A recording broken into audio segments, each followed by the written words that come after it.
Yeah. Yeah, when WWE fans who right now, so Yeah. they were notorious for years for revolting against that company, and then it kind of just stopped, and it stopped whenever AEW was created because a lot of Right. those people that were revolting against WWE just started watching AEW. Now they're AEW fans, right? Hmm. So a lot of AEW fans are New Japan fans, Ring of Honor fans, old TNA fans, and just Hmm. disaffected WWE fans who felt like they got burned for years by that company. And WWE then somehow just gets bigger. They get bigger and bigger and bigger, and then they create all these new fans, and they have like programmed these people into loving every fucking thing that they do, and to where that the fans don't revolt against them. Last night was the first time I think in years where you actually had like a full blown revolt against Triple H specifically. Since Is it Triple the H has first taken over, time? he has been the darling of that company, and they came out against him hard last night. I hadn't seen anything like it in forever. Oh, he's an unlikable turd. But I mean, I don't know if it's the first time. It seems like it's been building all year. Like I feel like people have been bitching since WrestleMania, right? Since and they were remember they were blaming The Rock at first. The Yeah. Rock is ruining WWE. It's all The Rock's fault. He keeps ruining Triple H's, Triple Paul's stories. Like it's The Rock, and then like it kept going. And then I think over the summer was the first time I started seeing online and in Reddit, and it's like people like Triple H kind of sucks. And now it's just become like a thing where it's not everybody, but it's a lot of their fan base are now starting to say this. And I don't think it's going to be as bad as it was in the mid 2010s where they're playing with the beach balls and Raw and stuff like that. I don't think it'll be that bad. But Yeah. I do think you're going to have some disenfranchised fans because I do see a lot of people saying, I'm going to go check out AEW. It's not a lot. It's very anecdotal. And the problem is that AEW just can't land it. They just can't make the stuff work. And this is from a guy who's very disenfranchised with AEW too right now. So I don't know, man. It's pro wrestling in itself, I think, is on a downturn, and I don't know how. I don't think WWE can keep all this. This will be 4 straight years of positive momentum. I Yeah. don't think they can keep it going in this next one. I don't think they can. Man, I think that at least at the box office, as far as ticket sales go, I think losing Cena is going to be huge It's for gonna hurt. them. I think that's going to hurt them. I think it's going to hurt them. I think the ticket prices are already hurting them, and I think losing Cena is actually going to hurt them even more. They're gonna and them doing an AJ Styles retirement tour is not going to be the same as John Cena. Doing a Chris Jericho one is not going to hit the same. Brock Lesnar's not going to hit the same because Brock Lesnar doesn't have like the love affair with the fans. They like seeing him still. Like he's just like this big beast. He's, they like seeing him come out, but he never had the connection with the fans where they loved him and he loved them back. It was just like you got that with John Cena. Is Chris Jericho going to want to come in and play the same song that John Cena just did? That seems very not Chris Jericho. That's why I don't think it's going to happen, but I keep bringing the TNA thing up because I was like, the TNA thing kind of is his speed, I think. Like a company on the upswing, right? Well, regardless of what I say about their creative being shite, they, like you said, look, Delirious and Time and Dreamer are not good bookers, but TNA has done a good job of marketing themselves and getting out there, getting the ground game going for their live event business. And they were able to parlay that into a television deal, of course, with the partnership with WWE. So it's masking bad creative. And so I think that, Chris Jericho could see like this company on the upswing come in and take credit for a lot of shit. Again, I don't think it's going to happen. I don't think TNA has that kind of money for all accounts. Like, I don't think they're getting a ton of money out of this AMC deal. So we shall see. But I think WWE is in for, they're making so much fucking money. It's not going to hurt them. But I think that, business will be down this year as far as at the box office, at least. Do you think they would bring the WWE, bring Chris Jericho in and Triple H will just book him like shit just because he's petty? Yeah, I could see that for sure. I could see that too. And almost like doing a parody of the John Cena clothes. Like I could see that. Yeah. Because, you want to know why I know that Vince McMahon never really liked Kurt Angle? Tell me. Because look at how he went out. He lost to Baron Corbin on the way out, and they made him look like a goof. Like I people that you actually genuinely like and respect, you don't do that to. And he did not like or respect Kurt Angle, and that's how Kurt Angle went out. I could see Triple H doing that to Chris Jericho for sure. I know Jericho feels like he's got something to prove, and I think he feels like he has one more fuck you in his holster because his whole career is kind of built on that. If you read his books, he really feels like he's an underdog and that he's always had something to prove, which kind of does at this point because like he kind of was AEW's crown jewel for a little bit and then lost a lot of stock over the years. I think their fan base just got really tired of him. The WWE fan base that they've cultivated doesn't really know who he is. Just like they really didn't know Punk initially, right? Like the Chicago people went ape shit for Punk. It's a perfect place to have him come back. And then they re-educated now Punk's, beloved to his new audience because it's CM Punk. Does Chris Jericho have that anymore? I don't know that he does. Like he's really good at getting over. He's really, really good at getting over. But everybody's saying he's going to get this really big pop at the Royal Rumble, but Royal Rumble's in Saudi, so I don't know how that's going to work. Yeah, I don't know. Like, I don't know. Like, it's never a good idea to bet against Chris Jericho.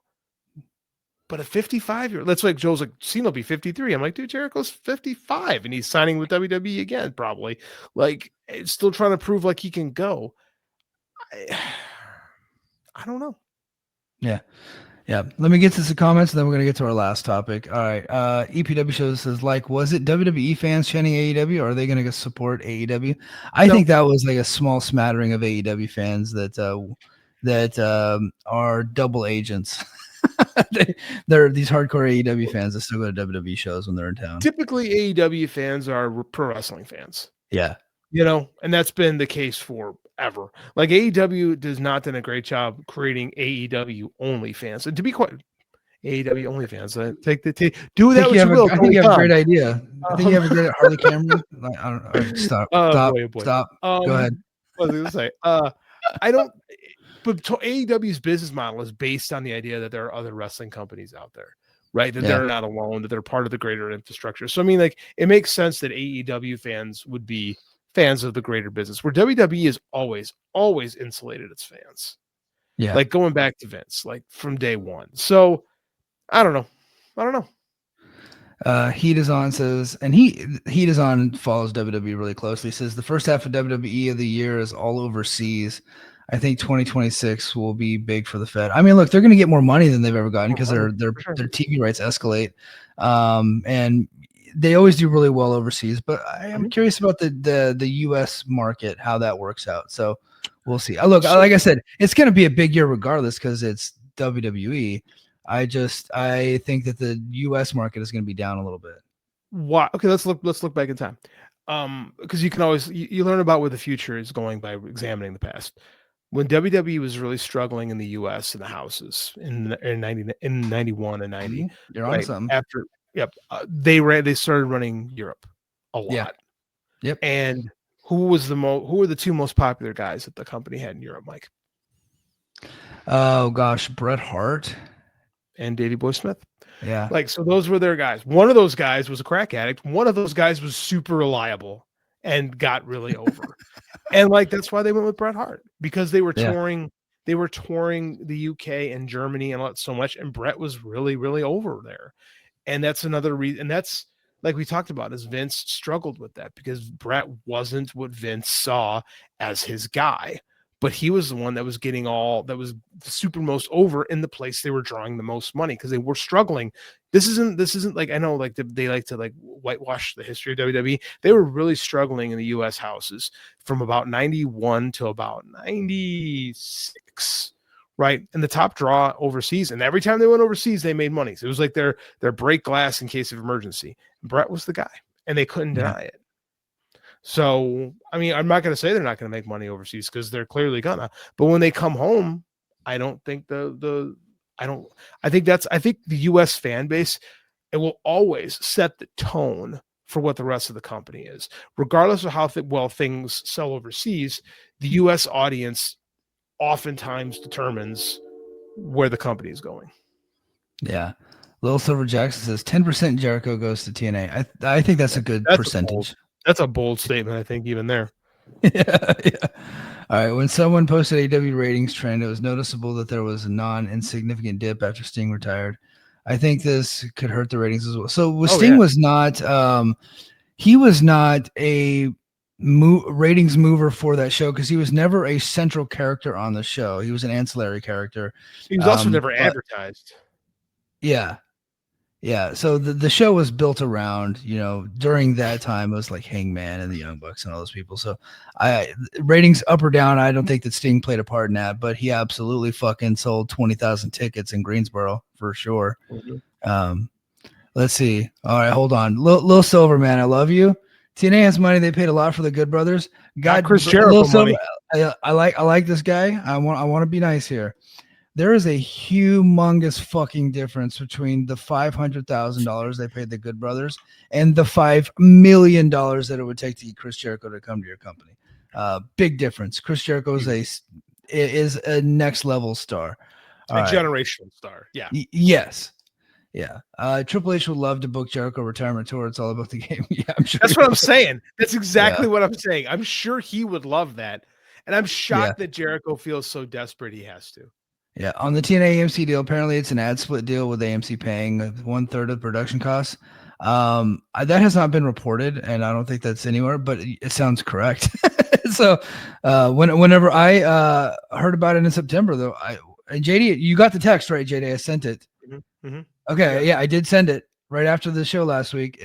A revenue share, so a revenue share meaning ad split, basically. So I mean that could be true, but I don't know what that was before the deal was announced, like months before. So I don't know what it actually is. So that's a good deal. That's a good deal for TNA right now. A rev share to get back into like major cable. You take that if deal's offered to you. Yeah, like a prove it deal for sure. Mm-hmm. Yeah, I think that's smart. Jericho's great at reinventing himself. This is from Gerard, and adapting for the most part. Yeah, no, he is. That's what he really is good at. It is, but at the same time, like you got to be allowed to too. He's going into a much. Oh, that was a big sneeze. I don't know who it was from. He's going into a much more restrictive environment than he's used to or has been a part of in a long time. Yeah, and so one of the reasons why he went to New Japan and then ultimately AEW is because he was like, I don't want to go back and do the list. Like I don't want to go back and play the hits. I want to do new stuff, and that's why I'm like just really curious about what he's going to be doing. Let's see. Vince had Dango beat Y2J. He sure as hell did. Fandango beat Y2J at WrestleMania. Let's see. The news today, Bobby Lashley is cashing in on his AEW Lloyds of London contract. Word is Bobby will be out for a while. Yeah, he is definitely hurt. That broke just before we went on the air. Okay. All right. Let's see.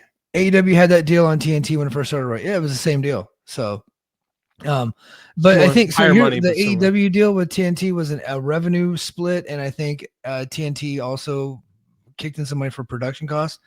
But everybody believes that Warner Brothers owns a piece of AEW, so they had a bigger stake in their success. So I don't think that's the deal here with TNA, although the Dolan family buying TNA would probably be a good thing for TNA.